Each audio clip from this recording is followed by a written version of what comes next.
الله الرحمن الرحيم الحمد لله حمدا كثيرا طيبا مباركا فيه غير مكفي ولا مودع ولا مستغنى عنه وحده والصلاة والسلام على رسول الله وعلى آله وصحبه وسلم.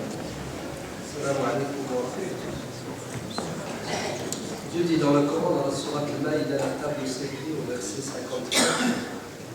يا أيها الذين آمنوا من يرتد منكم عن دينه فسوف يأتي الله بقوم يحبهم ويحبونه أذلة على المؤمنين أعزة على الكافرين يجاهدون في سبيل الله ولا يخافون لومة لائم ذلك فضل الله يؤتيه من يشاء والله ذو الفضل العظيم. L'imam al-Bukhari rapporte, ainsi que l'imam Muslim, d'après Anas ibn Malik, qu'un homme questionna le prophète sallallahu alayhi wa sallam en ces termes: Mata as-sa'a, quand sera-ce la fin du monde? Le prophète sallallahu alayhi wa sallam lui répondit: qu'as-tu préparé comme bonne action pour rencontrer ton Seigneur? Il n'a dit rien d'énorme. Je n'ai pas fait beaucoup de prières non obligatoires, ni de jeûne, ni de sadaqa. Mais en tout cas, je suis sûr que je vais rencontrer mon Seigneur avec quelque chose qui est rentré dans mon cœur, c'est l'amour de Dieu et du prophète. Je n'ai pas fait beaucoup d'actes, mais en tout cas, l'amour que j'ai pour Dieu, le prophète, il est entier et il est sincère. Le prophète sallallahu alayhi wa sallam lui dira: tu seras avec ceux que tu aimes dans l'au-delà. Et si tu aimes Dieu et son prophète, tu les rencontreras, ils seront eux aussi satisfaits de toi et ils t'aiment puisque tu les aimes, donc tu n'as rien à craindre. Et bien entendu, les compagnons ont saisi l'occasion pour dire: est-ce qu'il en est de même pour nous, prophète? Et si on est comme cet homme, on n'est pas des super pratiquants, on fait juste le minimum, mais on aime quand même Dieu et le prophète, est-ce que nous aussi on sera avec Dieu et le prophète au paradis? Et le prophète de dire à ses compagnons, bien sûr, Al-mar'u ma'a man ahab, tu seras avec ceux que tu aimes dans l'au-delà. Anas ibn Malik dira: c'est la parole du prophète sallallahu alayhi wa sallam qui nous a fait le plus plaisir après la parole que nous avons prononcée lors de notre conversion. C'est-à-dire, quand ils se sont convertis à l'islam, ils étaient heureux. La shahada, pour eux, c'était une délivrance. La deuxième formule, la deuxième parole qui leur a fait le plus plaisir après la conversion, c'est cette parole du prophète sallallahu alayhi wa sallam, qui en fait est synonyme d'espoir. Vous voyez comment l'amour de Dieu et du prophète nous ouvre toutes les portes du bonheur, de la félicité, de la béatitude dans l'au-delà. Et Anas dira: j'aime le prophète alayhi salam, j'aime Abu Bakr as-Siddiq, j'aime Omar ibn Khattab, bien que je ne sois pas aussi pratiquant qu'eux. Mais comme je les aime, j'espère que je serai avec eux au paradis. Et son élève, Thabit al-Bunani, qui rapporte le hadith de son maître Anas, dira la même chose: j'aime Anas, mon maître, j'aime Abu Bakr et Omar et le prophète, bien que je ne sois pas aussi pratiquant qu'eux, mais en tout cas j'ai espoir que je serai avec eux au paradis, parce que l'amour c'est quoi? C'est un tremplin pour le bonheur dans l'au-delà. Les saints ont dit que l'amour est plus important que la peur. Aimer Dieu, c'est plus important que de le craindre. En fait, l'amour, c'est le summum de l'adoration. Pourquoi? Il donne l'exemple de celui qui a deux esclaves. L'un des esclaves aime son maître, l'autre le craint. Celui qui craint le maître obéira à son maître tant qu'il sait que son maître a un moyen de pression sur lui. En sa présence, il est obéissant. En son absence, il désobéit. Quant à celui qui aime son maître, il fait tout pour lui faire plaisir quand il est présent, quand il est absent. C'est la différence entre le croyant et le musulman qui adore Dieu par amour et celui qui l'adore par crainte. En vérité, il faut les deux. Parce que l'amour, il diminue, il augmente. Et la crainte aussi. Et quand l'amour est au summum, alhamdoulilah, la crainte n'est pas nécessaire. Mais quand l'amour diminue, la crainte prend sa place. Pourquoi? Pour nous empêcher de commettre les péchés. L'amour nous pousse. C'est ce qui nous pousse à quoi? À agir et à faire le bien. Très bien. Qu'est-ce que dit le verset du Coran 54 de la sourate Al-Maïda? Donc Dieu nous parle à nous qui avons cru, donc nous les croyants musulmans, Man yartadda minkum, ceux qui parmi vous décident de quitter l'islam, les renégats, les rebelles. Et ça existe. On est musulman, on ne sait pas si on va le rester éternellement. Le prophète sallallahu alayhi wa sallam a dit, vers la fin des temps, parmi les signes de la fin du monde, c'est qu'il y aura des croyants qui se réveilleront le matin croyants, le soir, ils s'endormiront mécréants. Et dans la journée, ils vont subir, ils vont vivre des choses qui vont les éloigner de leur croyance, c'est-à-dire qu'ils vont carrément quitter l'islam. Le contraire, le soir, ils rentrent chez eux croyants, ils ont vécu, ils ont vu, ils ont goûté à des choses la nuit, et le matin, ils ne sont plus croyants. Le hadith dit qu'ils sont prêts à troquer leur croyance, leur religion pour un intérêt terrestre. C'est-à-dire pour la dunya, tu vas oublier Dieu et son prophète, tu vas renier ta religion. On appelle ça l'État, l'apostasie. Et ça existe, ça a toujours existé. Même du nom du prophète, sallallahu alayhi wa sallam, nous avons des cas comme ça. De gens qui ont embrassé l'islam, ensuite qui ont quitté l'islam, ensuite ils sont redevenus musulmans. Et vous savez que Dieu pardonne tous les péchés. Celui qui quitte l'islam et qui désobéit à Dieu, s'il regrette, il revient dans le droit chemin, les portes sont ouvertes. Ce qui importe, c'est qu'il meure croyant pour qu'il soit sûr d'être touché par la miséricorde de Dieu tôt ou tard. S'il est mort croyant, il est sûr d'entrer au paradis un jour ou l'autre, même s'il doit aller en enfer pour purger sa peine, pour une punition. Très bien, ce n'est pas la thématique, l'apostasie. Mais il y a l'éventualité. Donc Dieu nous dit, faites attention.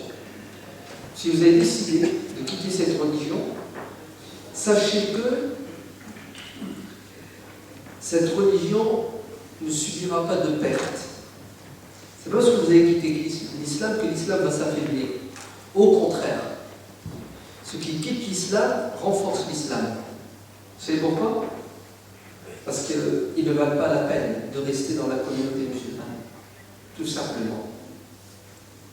C'est une sorte de tamis. Ils ont quitté l'islam, alhamdoulilah. Voilà, c'est parce qu'ils sont nuls, ils ne sont pas bons. Il ne faut pas qu'ils restent, qu'ils s'en aillent, ces gens-là. Regardez, Dieu dit, ceux qui quittent, qu'ils ne pensent pas et qu'ils ne croient pas qu'en quittant l'islam, ils vont affaiblir l'islam et la communauté musulmane. Pourquoi est-ce qu'ils ne vont pas l'affaiblir?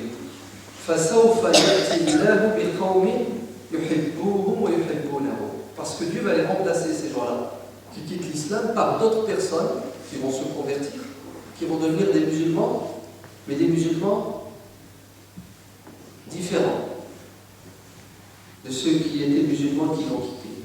Quelles sont les qualités qu'auront ces gens qui vont embrasser l'islam? La première des qualités qu'ils ont, c'est qu'ils aiment Dieu et le prophète, et Dieu les aime. Et le prophète les aime, bien entendu. Vous avez vu la première qualité qu'auront ces gens qui vont se convertir à l'islam, c'est l'amour. L'amour de Dieu, l'amour du prophète, l'amour de la religion. De même que ceux qui ont quitté cette religion, c'est parce qu'ils n'avaient plus d'amour. Tu divorces de ta femme quand tu l'aimes, quand tu ne l'aimes plus. C'est quand tu l'aimes plus que tu divorces. C'est la même chose. Dès qu'il n'y a plus d'amour, tu arrêtes de pratiquer la religion. Tu n'as plus envie de la pratiquer et tout doucement tu l'abandonnes. Jusqu'à ce que tu ailles te réfugier auprès de quelqu'un ou de choses que tu préfères à Dieu et à son prophète. Des choses que tu aimes plus que Dieu et le prophète. Parce que quand tu aimes, tu te donnes, Tu te sacrifies pour la personne que tu aimes. Donc celui qui aime Dieu, il va délaisser automatiquement tous les plaisirs illicites parce qu'il préfère Dieu et ce que Dieu lui réserve au paradis. L'inverse, celui qui n'a plus l'amour de Dieu dans le cœur, automatiquement, il va être attiré par les belles choses qu'il y a dans ce monde. Et puisque son amour de Dieu est inexistant, automatiquement, il va aimer ce qui est contraire à Dieu. Parce que Dieu dit dans le Coran, Zayyana linnasi hubbu shahawati min an-nisa'i wal banina, etc. C'est une lecture, Zayyana. Une autre lecture, c'est Zuyyina. Zayyana ici, certains savants disent, c'est le diable. Le diable nous a embellis, nous a rendus beaux. Le diable nous a fait aimer éperdument les plaisirs terrestres, si bien qu'ils nous éloignent de Dieu. Que ce soit l'argent, que ce soit les voitures, que ce soit l'or, que ce soit les femmes, bref, tous les plaisirs terrestres. Le diable a réussi à nous faire croire qu'ils étaient meilleurs que les plaisirs célestes. Si bien qu'on les a aimés plus qu'il ne faut. Et un saint a dit qu'il n'y a pas dans le cœur de l'être humain de la place pour deux choses qui s'opposent, Dieu et la dunya. C'est soit tu as Dieu dans le cœur et la dunya s'en va, soit tu as la dunya dans le cœur et Dieu s'en va. Mais ils ne peuvent pas cohabiter. L'amour de l'au-delà, l'amour d'ici-bas. Vous aimez éperdument la vie d'ici-bas. Automatiquement, vous ne pouvez pas aimer Dieu. C'est contradictoire. Celui qui est ivre perd la raison. Celui qui est plein, il n'a plus la raison. Donc, il ne peut plus donner aux choses leur vraie valeur. Donc, celui qui aime plus qu'il ne faut ici-bas et tous les plaisirs, un match de foot, par exemple, une finale, un classico, c'est ça, à ses yeux, est préférable qu'une prière, qu'une activité, une conférence, tout ce qui a rapport à la religion, à Dieu, à l'au-delà, va être délaissé. Pourquoi? Parce que il aime plus qu'il ne faut cette chose. C'est incompatibilité totale. Tu ne peux pas aimer Dieu comme il se doit et aimer le contraire de Dieu. C'est l'un ou l'autre. C'est soit tu es avec Shaitan ou tu es avec Dieu. Si tu es avec Dieu, tu aimes tout ce que Dieu aime. Si tu es avec Shaitan, tu vas aimer tout ce que Shaitan aime. Il faut choisir son camp. Donc la première qualité, là, dès comment Dieu décrit ces gens qui vont se convertir à l'islam pour remplacer les traîtres, les renégats, c'est qu'ils ont l'amour. Ce qui signifie que les autres n'avaient plus d'amour, ceux qui ont quitté l'islam. Ils n'avaient plus d'amour. Donc, Dieu les aime et ils aiment Dieu. Alors certains savants disent ils aiment Dieu parce que Dieu les aime. Vous entendez? Si ils aiment la religion, ils aiment le prophète, ils aiment Dieu, c'est parce que Dieu les aime. Fataba alayhim liyatubu. Vous entendez? Taba alayhim liyatubu. Ça veut dire quoi? Ça veut dire Dieu a accepté qu'ils se repentent, donc ils ont pu se repentir. Si Dieu ne voulait pas qu'ils se repentent, si Dieu ne leur voulait pas du bien, si Dieu ne les aimait pas, ils n'auraient pas pu se repentir. De même ici, parce que Dieu les aime, parce qu'ils sont aimables, parce que ce sont des gens sincères, alors il leur a permis de quoi? D'aimer Dieu, le prophète et la religion. C'est pour cela l'invocation, la dua est fondamentale. Le prophète sallallahu alayhi wa sallam nous enseigne une invocation qui dit Seigneur, offre-nous ton amour et l'amour de tout ce que tu aimes et de tout ce que tu aimes. il faut demander à Dieu. D'accord? Donc, la première qualité qu'ils ont, c'est que Dieu les aime et ils aiment Dieu en conséquence. Deuxièmement, Adillatin ala al-mu'minin. Voilà. Ils ont des comportements avec leurs frères croyants qui reflètent la modestie, la compassion, l'amour. C'est-à-dire, ils ne se considèrent pas comme étant supérieurs aux autres, mais bien au contraire, se font tout petits parce qu'ils savent qu'ils sont pécheurs, qu'ils sont faibles, ne sont pas atteints d'orgueil. Voilà. D'autres termes, tu ne peux pas prétendre aimer Dieu si tu es vaniteux. L'orgueil, la grosse tête, c'est contraire à l'amour de Dieu. Lui qui aime Dieu, automatiquement, il n'est pas despote, c'est pas un tyran. Au contraire, il a pitié des gens, il leur veut le bien et il fait tout pour être à leur service. À l'inverse de l'ennemi, avec l'ennemi, ils sont intransigeants. Ils ne se laissent pas faire. Ils réclament justice. Ils combattent ceux qui les combattent, qui combattent la justice, qui combattent sa religion. Ils ne se trompent pas d'ennemis. Subhanallah, ces deux qualités, la première secte qui a vu le jour en islam, ce qu'on appelle les khawarij, c'est ça, les dissidents. Ils ne les avaient pas. Ils étaient durs avec les croyants et doux avec les ennemis.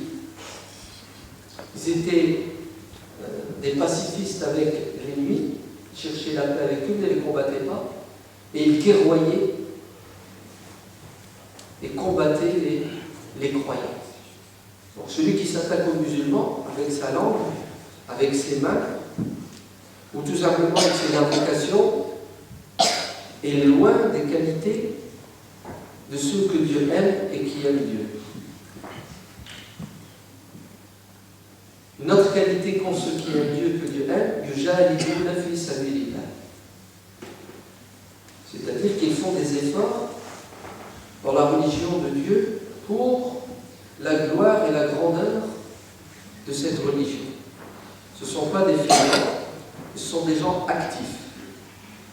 Vous entendez? Ce sont des gens qui ont comme souci de faire des efforts en permanence pour cette religion.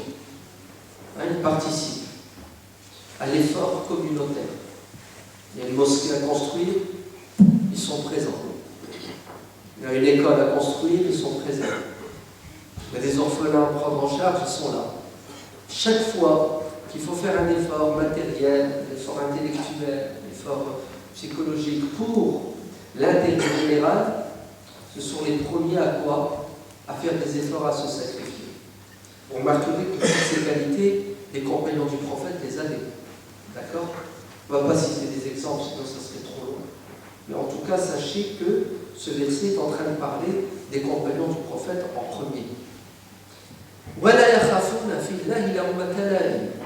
Les critiques des gens ne les empêchent pas de rester des croyants qui aiment Dieu et le prophète, qui sont doux et miséricordieux avec les croyants, qui sont durs et intransigeants avec les ennemis, et ils font des efforts en permanence. Parce qu'automatiquement, celui qui essaie de ressembler à ces croyants, il va avoir des ennemis, et les mauvaises langues vont se délier.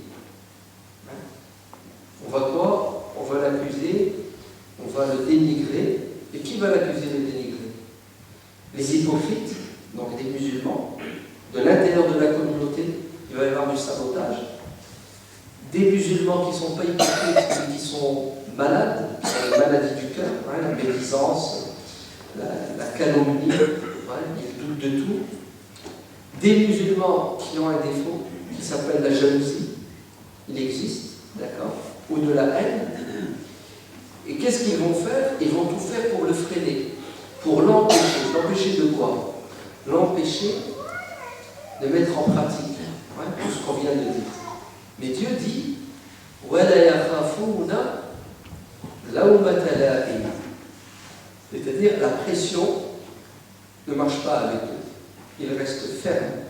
Ils savent qu'ils ont une mission et rien ne les arrête.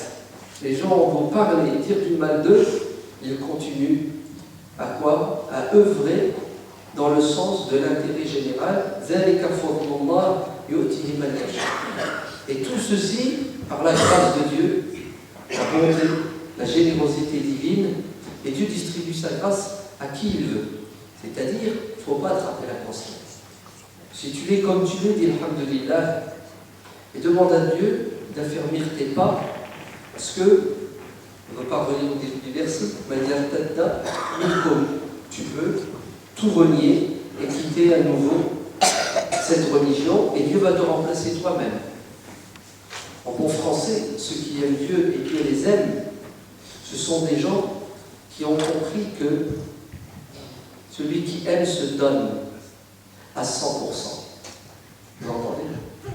Il se donne à 100% et il ne craint personne, car il sait que Dieu est avec lui, que Dieu est à ses côtés. Donc, les chiens aboient, la caravane passe. L'ennemi, il le connaît, il sait comment se comporter avec lui. Quant aux croyants, il essaie de quoi? Il essaie de les aider à cheminer. Voilà ce que signifie ce verset, en résumé, de la sourate Al-Maïda, la table servie, le verset 54, qui parle de ceux qui aiment Dieu et ceux qui aiment et ceux que Dieu aime. Très bien. Il y a une série de choses qu'il faut faire pour se rapprocher de Dieu via l'amour. Parce qu'il y a différentes manières de se rapprocher de Dieu. La première des choses qu'il faut faire, écoutez bien, c'est la lecture du Coran.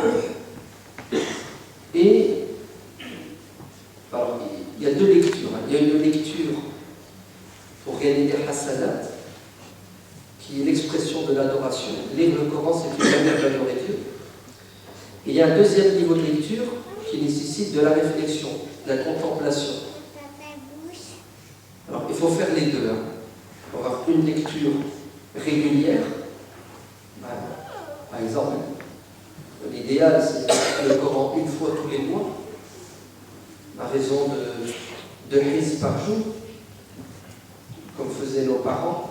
Je ne sais pas s'ils font encore, mais jadis dans les mosquées, surtout dans le Maghreb, après la prière du matin, ils lisaient un hizb en groupe, et le soir, après le maghrib, entre le maghrib et l'Aïcha, ils lisaient le deuxième hizb. Ce qui fait tous les mois, ils lisaient le Coran. En un an, ils l'ont lu 12 fois. Parce qu'ils appliquent la sunna du prophète, sallallahu alayhi wa sallam. Le prophète a dit à Abdullah ibn Amr ibn al-As de lire le Coran en un mois. Et Abdullah il a dit qu'il était capable de le lire en moins de temps. Il a dit 20 jours, il a dit capable de lire en 15, jusqu'à ce qu'il lui donne l'autorisation de lire en 3 jours. Pas moins de 3 jours. Sinon, après la lecture, elle est trop rapide, donc il ne va plus respecter les règles de lecture. Donc, celui qui aime Dieu et qui veut que Dieu l'aime, il doit aimer la parole de Dieu, car le Coran, c'est la parole de Dieu. Vous entendez? Et vous savez que c'est interdit de jurer par votre Dieu. Vous n'avez pas le droit de jurer sur la Kaaba, par exemple, sur la tête de ta mère, comme jurent nos jeunes. Est-ce que vous pouvez jurer sur le Coran? Non. Ben, vous avez tort. Vous avez tort. Ben oui. Parce que le Coran, c'est Dieu. Vous pouvez dire Wallah, Billah, Tallah. Et vous pouvez dire je jure par le Coran. Parce que le Coran, c'est la parole de Dieu. C'est Kalam Allah. Donc les savants sont tous d'accord qu'on jure par le Coran. Car le Coran, c'est la parole de Dieu. Donc, celui qui prétend aimer Dieu et veut que Dieu l'aime, ben, qu'est-ce qu'il doit faire? Il doit lire le Coran. Regardez, le prophète sallallahu alayhi wa sallam dit dans un hadith rapporté par l'imam al-Bayhaqi, Man sarrahu an yuhibba Allah wa rasulahu falyaqra fi al-mushaf. Celui qui aimerait aimer, donc celui qui veut, celui qui aspire à aimer Dieu et son prophète, alors qu'il lise le Coran. Et c'est vrai. On va donner un exemple. Tu as Dieu, c'est ça? Ta promise, elle est loin. Elle est à 3000 km. Tu ne peux pas la voir, vous correspondez.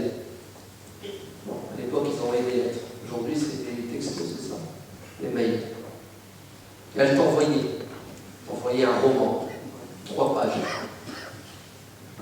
Plein de mots gentils. Qu'est-ce que tu vas faire?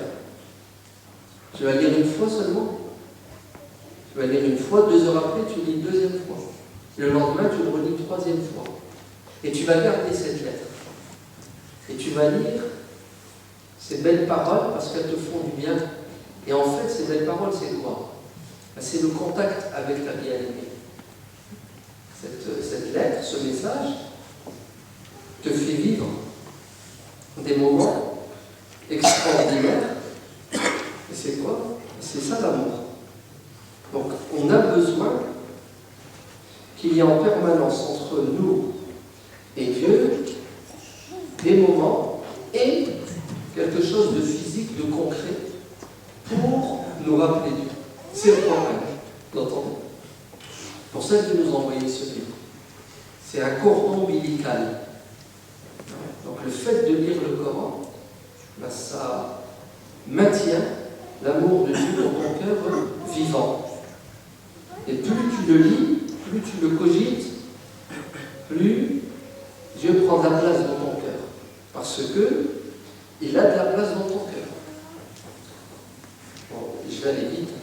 Deuxièmement, faire les choses obligatoires et passer aux choses non obligatoires. C'est le hadith aussi.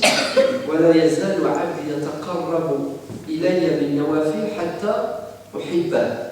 Et mon serviteur ne cessera de pratiquer jusqu'à ce que je l'aime. De pratiquer quoi? Les choses obligatoires? Ça c'est évident. Les choses non obligatoires. C'est-à-dire, il fait les 5 prières, plus le mois de Ramadan, plus le pèlerinage, voilà, la zakat obligatoire et les sadaqas. Et plus tu en fais, plus une preuve d'amour, d'accord? Et plus Dieu t'aimera. Donc vous avez vu que l'amour, c'est pas seulement de la prétention verbale.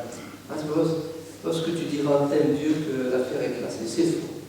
Si tu aimes Dieu, donne la preuve que tu l'aimes. Et la preuve que tu l'aimes, c'est quoi? C'est que tu te soumets à sa volonté. Troisièmement, zikrullah, celui qui aime Dieu, évoque Dieu et l'invoque. Il ne l'oublie pas. Il n'est pas distrait. Il est en permanence en train de parler de celui qu'il aime. C'est vrai, quand on aime quelque chose, on en parle. Regardez ceux qui aiment le foot. Excusez-moi de prendre le foot comme exemple sans arrêt. C'est parce que c'est malheureusement, apparemment, non, c'est une religion. Non, c'est une religion. C'est une religion qui a peut-être plus d'adeptes que l'islam.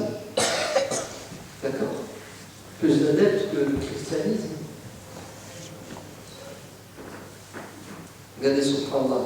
Vous demandez aux jeunes musulmans de payer leur cotisation pour la mosquée. Ouais, 20 € par mois. Ils ont du mal à le faire.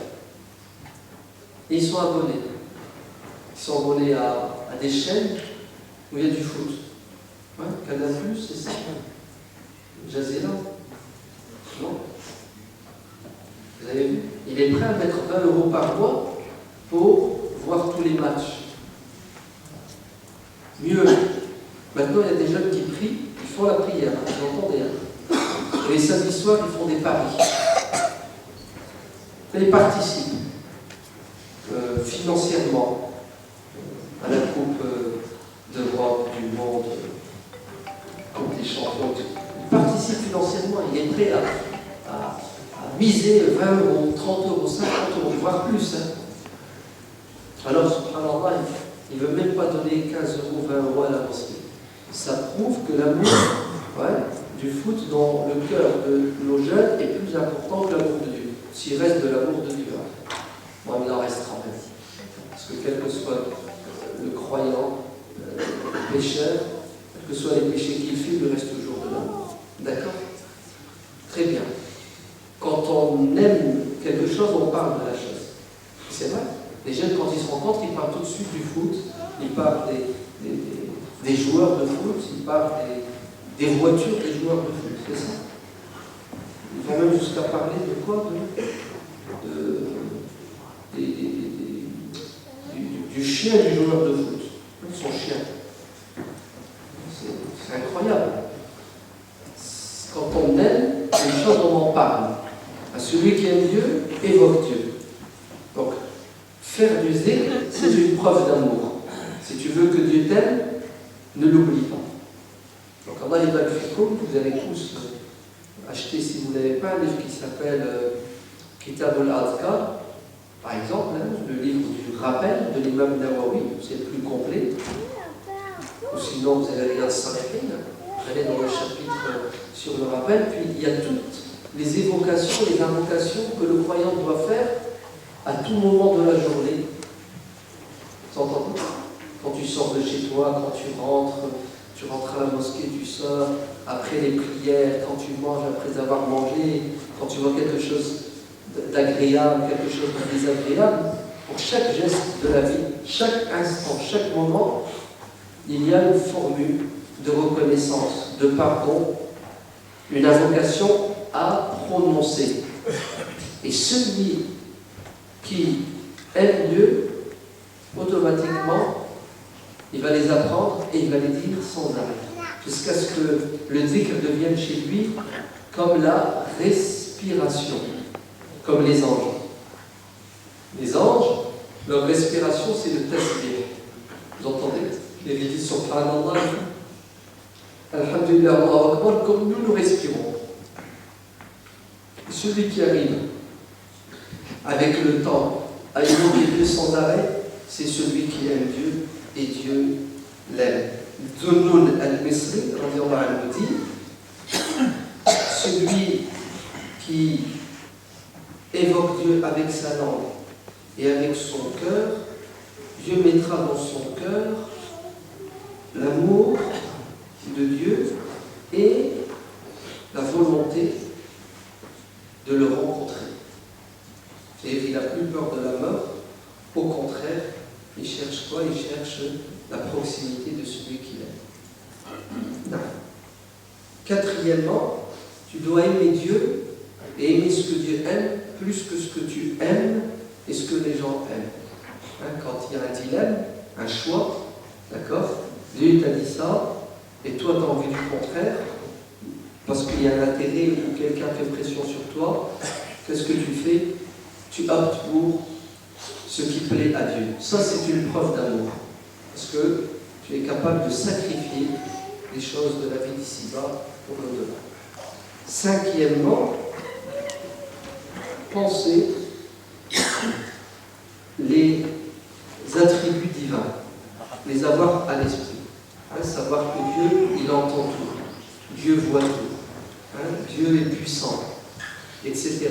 Celui qui connaît les attributs divins et qui vit avec ces attributs au quotidien en se les rappelant à travers tout ce qu'il fait, ça prouve qu'il aime Dieu et que Dieu l'aime. Le hadith qui est dans le Bukhari est clair, c'est un compagnon qui faisait l'imam dans sa mosquée et dans chaque prière, il récitait la Fatiha, une sourate ou des versets, et ensuite, Qul huwallahu ahad, al-Ikhlas. À voix haute, même à voix basse, la sourate al-Ikhlas, il a récité à chaque fois.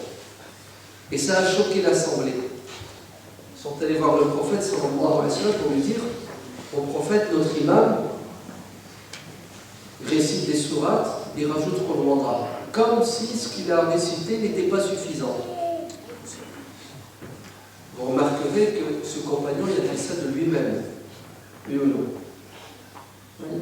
Il n'y a aucun hadith qui lui a dit de faire, de réciter Qul huwallahu après chaque sourate. C'est ce que vient de faire ce compagnon? Non? Il vient de faire ce qu'on appelle une bid'a. tout simplement. Hein? De lui-même, il a quoi? Il a décidé de réciter Qul Huwallah. Alors que le prophète ne l'a pas dit, ne nous a pas dit de le faire, et le prophète ne le faisait pas. Vous entendez?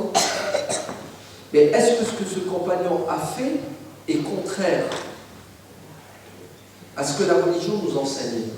La religion, qu'est-ce qu'elle nous a enseigné? Elle nous a enseigné de réciter le Coran. La religion nous a enseigné d'aimer le Coran. Donc, il aimait le Coran et il le récitait, il aimait cette sourate et il a récité tout bout de champ. Qu'est-ce qu'il a fait? Un mal ou un bien? Il a fait un bien. Donc, ce n'est pas une bid'a blâmable. C'est-à-dire, ce n'est pas une innovation que la religion condamne. Parce qu'il est resté dans la sphère halal. C'est-à-dire, à l'intérieur du dîn, tu peux innover. Ce qui est interdit, c'est de créer, d'inventer quelque chose qui est contraire au dîn. Donc ce compagnon, de lui-même, qu'est-ce qu'il fait? Il récite pour le Allah. Ça a choqué l'auditoire. Ils sont allés dire au prophète sallallahu alayhi wa sallam. Le prophète l'a convoqué. Il lui a dit: pourquoi est-ce que tu fais cela? Et il lui dira: Innaha sifatur rahman. Parce que la sourate Qul Huwallah parle de Dieu. Et elle lui plaît dans le sens où Dieu est décrit dans cette sourate dans toute sa grandeur, sa splendeur, sa bénéficence, etc. etc. C'est pour ça qu'il est.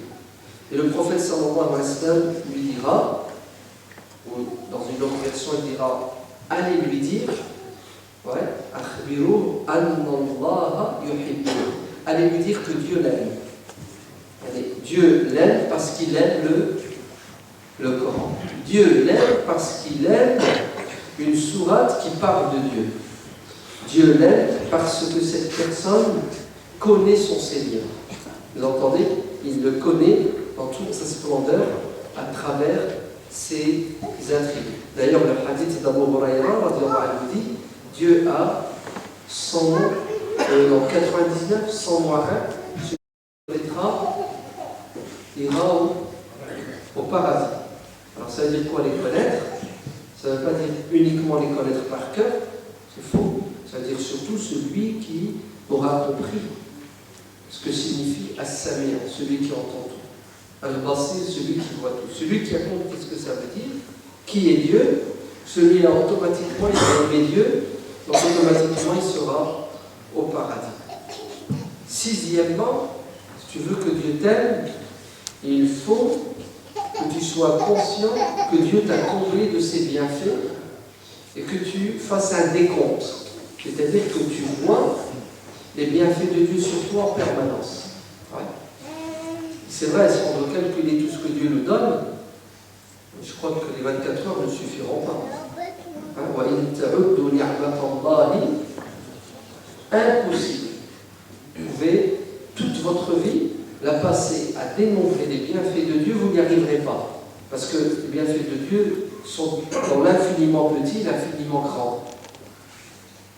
Il y a un homme, il avait un travail, tout allait bien au niveau matériel, puis tout doucement il a tout perdu. Après il s'est retrouvé au chômage, à la rue, bref. Il commence à tomber en dépression. Puis un jour il marchait dans la rue, et au moment de traverser, un homme à ses côtés l'interpelle en lui disant, il avait vu sur son visage la tristesse, la désolation. L'homme le regarde et lui dit: toi au moins, il te reste tes pieds pour traverser. C'était un homme sur une chaise roulante, d'accord, qui n'avait plus de jambes. Cet homme dira: cet handicapé m'a redonné la vie. Je l'ai regardé, je me suis dit: je me plains de mon sort, je désespère de la vie, je suis pessimiste, je me laisse mourir, alors que j'ai deux jambes qui me permettent d'aller où je veux, Et c'est là où il va se remettre à vivre et reprendre son destin en main. Il va devenir un grand personnage qui va réaliser des choses extraordinaires sur terre. C'est ce que ça veut dire, ça. Ça veut dire celui qui est capable de voir ce qu'Allah lui a donné, ben, il va garder le sourire. Il va dire Alhamdulillah. Il va être heureux, il va avoir la pêche. Pourquoi? Parce que ce qu'il a est plus important que ce qu'il n'a pas. Vous entendez? Ce que Dieu nous a donné est beaucoup plus important que ce dont il nous a privés. Un jour, il y a un savant qui passe devant un homme qui était handicapé moteur, il ne marchait pas, aveugle. Il avait une maladie de la peau, le baras. Bref, plein de tares, plein d'handicaps physiques. Et il entend dire Alhamdulillah alladhi afani mimma btala bihi kathiran min ibadihi wa faddalani ala kathirin mimman khalaqa tafdila. Ça veut dire Alhamdulillah, j'ai de la chance, Allah il m'a préservé, protégé et il m'a donné beaucoup de choses qu'il n'a pas donné aux autres. Le savant le regarde et dit Subhanallah, Dieu t'a donné ce qu'il n'a pas donné aux autres. Ne vois-tu pas dans quel état tu es et dans quel état nous sommes? Dis plutôt que Dieu t'a privé, il a donné aux autres. C'est ce qu'il lui a dit. Il lui a dit non, tu te trompes. Dieu m'a donné qalban shakiran, un cœur reconnaissant. C'est-à-dire, c'était quelqu'un de résigné, quelqu'un qui croyait au destin, quelqu'un qui est convaincu que c'est Dieu qui donne et c'est Dieu qui prend. Il lui a donné la santé, il lui a repris, ça l'a pas abattu. Il m'a donné un cœur reconnaissant. Wa badana ala al-bala'i sabiran. Il m'a donné un corps patient qui supporte la souffrance, la douleur physique. Troisièmement, wa lisanan dhakiran. Et une langue qui ne cesse d'évoquer Dieu. Donc je suis l'homme le plus heureux parce que j'ai ce qu'il y a de plus cher, c'est-à-dire la foi, la patience, la croyance au destin. Vous, peut-être, vous êtes en bonne santé, vous courez dans tous les sens, mais vous êtes distrait et vous n'êtes pas reconnaissant. Donc, déceler, dénombrer, voir tout ce que Dieu nous a donné, ça pousse à l'amour et tu te dis, Wallah, alhamdulillah, je suis l'homme le plus riche sur terre. Je suis chanceux, comme on dit. J'ai de la chance. En fait, c'est pas de la chance, c'est Dieu il m'aime bien, il m'a donné. Et ce dont il nous a privés, c'est minime. Cheikh al-Bouti,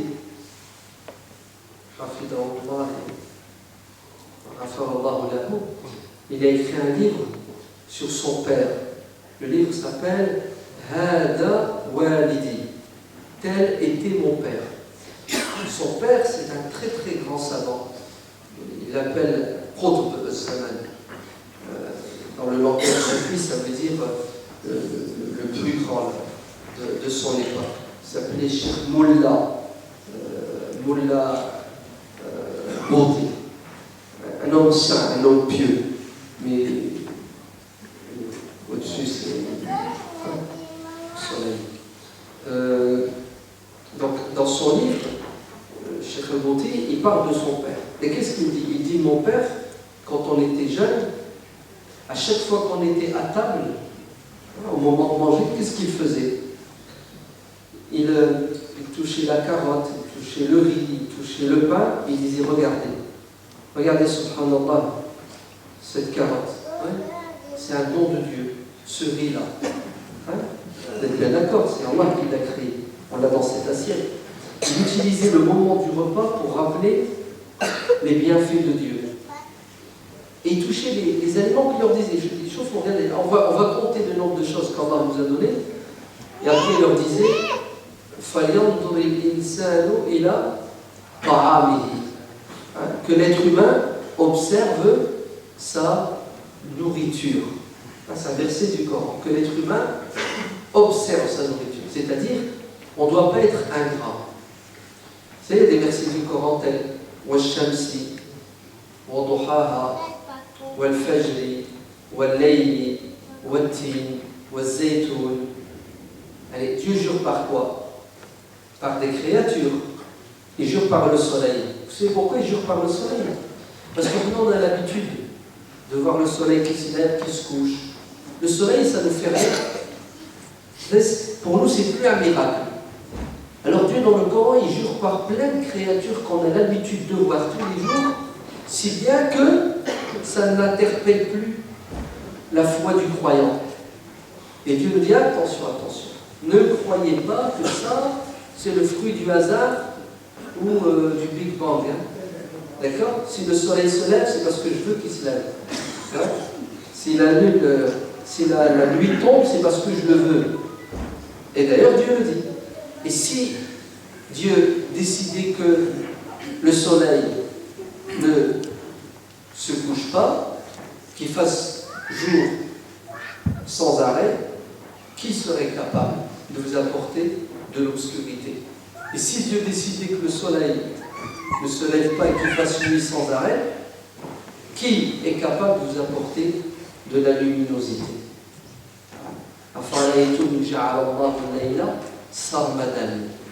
Dans notre verset, donc on est dans des habitudes, si bien que ça ne nous fait plus rien du tout, on s'en fiche. Et là, l'être humain devient quoi? Il devient ingrat. Très lâchant.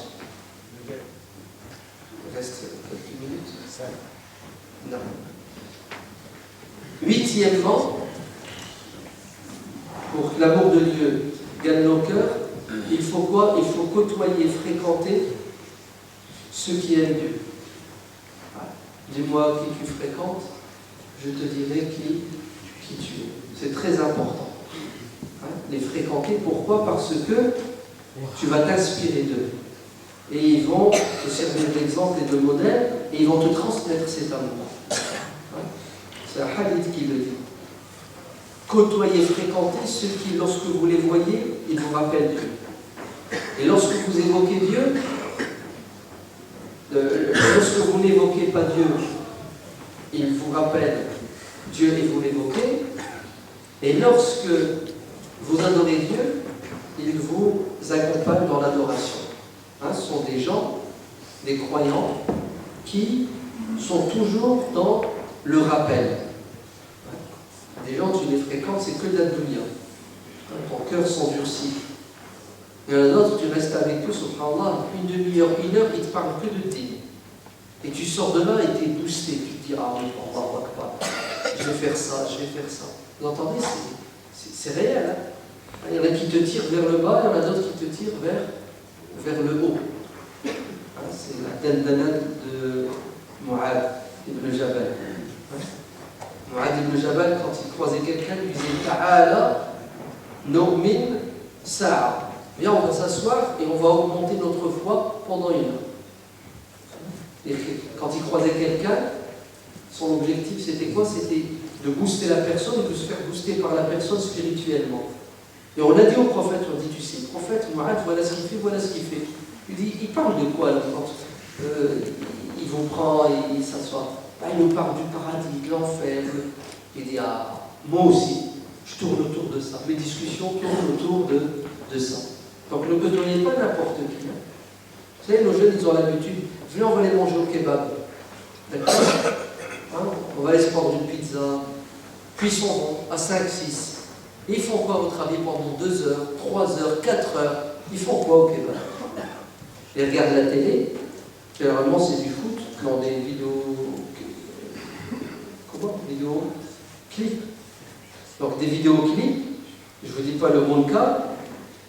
Et le pire, c'est quoi? C'est pendant 2-3 heures, les discussions tournent autour de quoi? Autour que de la dunya, les nuls, pas de la dunya intelligente. Si on va parler un peu de physique, d'astrophysique, de mathématiques, non. C'est vraiment plus bas que bas, tu ne peux pas faire. Et intellectuellement parlant, c'est une catastrophe. Spirituellement, c'est la fin. Tu sors de là, tu n'as fait que des péchés, tu as tué ton cœur, et puis tu ne t'es pas rapproché de Dieu. Ça, c'est des endroits qu'il ne faut pas côtoyer, fréquenter. Vous voulez un conseil? N'allez pas dans ces endroits. Et vous voulez un conseil? Ne traînez pas avec des gens qui ne vous tirent pas vers le haut. Rentrez chez vous, faites comme Abdullah ibn Mubarak, quand on lui dit, ah Abdallah, pourquoi est-ce que tu restes toujours chez toi? Pourquoi tu ne sors pas avec nous pour aller au kebab, pour aller au cinéma? C'est ce qu'il leur a dit, il leur dit, je suis chez moi avec mes invités. Je ne vais quand même pas laisser mes invités sortir avec des copains. Il leur dit, subhanallah, tu as des gens chez toi? Il dit, oui, oui. Et qui? Il dit, j'ai les compagnons du prophète, alayhi salam, avec moi à la maison. Il leur dit, tu te fous de la gueule? Les compagnons du prophète sont morts. Il leur a dit, non, non, non. J'ai quoi? J'ai les livres. Je rentre chez moi, j'ouvre Hayat Sahaba, Tabakat ibn Sa'd, et qu'est-ce que je fais? Je passe un bon moment avec Abu Huraira, avec Al-Miqdad, avec Khalid ibn Walid. Et au moins, ils ne font pas de mal. Au contraire, ils me tirent vers le haut. Et ils préféraient la compagnie de qui? Des gens qui dégagent des choses positives que la compagnie de gens qui vont le pousser à oublier Dieu et son prophète. Donc, si vous voulez l'amour de Dieu, rapprochez-vous de ceux qui aiment Dieu. C'est logique. Ils vont vous faire aimer Dieu. Rien qu'en les côtoyant, en les écoutant. Donc, si vous avez du temps le week-end, au lieu de tourner en rond, vous ne savez pas quoi faire, faites une petite sortie, un petit week-end, puis sabilillah, et vous allez voir, vous allez côtoyer des gens pieux, et automatiquement, vous allez sortir de ce week-end avec quoi? Avec l'envie de faire certaines choses que vous n'aviez pas l'habitude de faire. Donc, je crois que c'est l'Aïcha, on va s'arrêter ici, Inch'Allah. Je crois qu'après l'Aïcha, il y a l'Acha. C'est ça, comme d'habitude. جوجان وشكون اللي غنسبقوا العشاء ولا العشاء؟ الصلاه مبردش. ايوا هذا ما خالفتي السنه عمي ولا نتعشى يلا نو. يلا تبارك. Donc, Ami vous a dit qu'après la prière de l'Aïcha, il y a le repas de l'Acha. C'est juste une lettre. Le I se transforme en A et on passe du din à la dunya. D'accord? C'est-à-dire on passe de la nourriture spirituelle qui est la prière à la nourriture temporelle qui est... alors qu'est-ce qu'il y a? Il y a des frites, on fait à la force. Non, on va d'abord faire la prière, Inch'Allah, puisqu'il y a des gens qui doivent rentrer chez eux. Et après la prière, l'hospitalité de la mosquée de Mons est devenue légendaire maintenant. On va passer, Inch'Allah, en haut. Les frères nous invitent pour un repas. Barakallahu fikoum, jazakumullahu khairan. Peut-être, l'Aïd, c'est vendredi. D'accord? Donc, l'Aïd, Inch'Allah, vous venez avec vos femmes et vos enfants.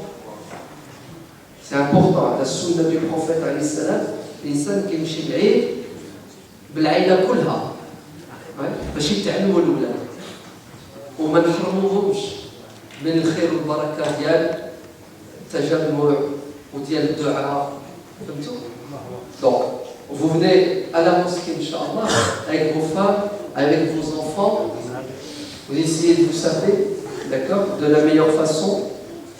Et vous essayez de venir, non, c'est pas vous essayez, vous allez venir, d'accord, à la mosquée, Inch'Allah, avec des cadeaux, chocolat, il y a plein d'enfants qui viennent pour faire l'Aïd.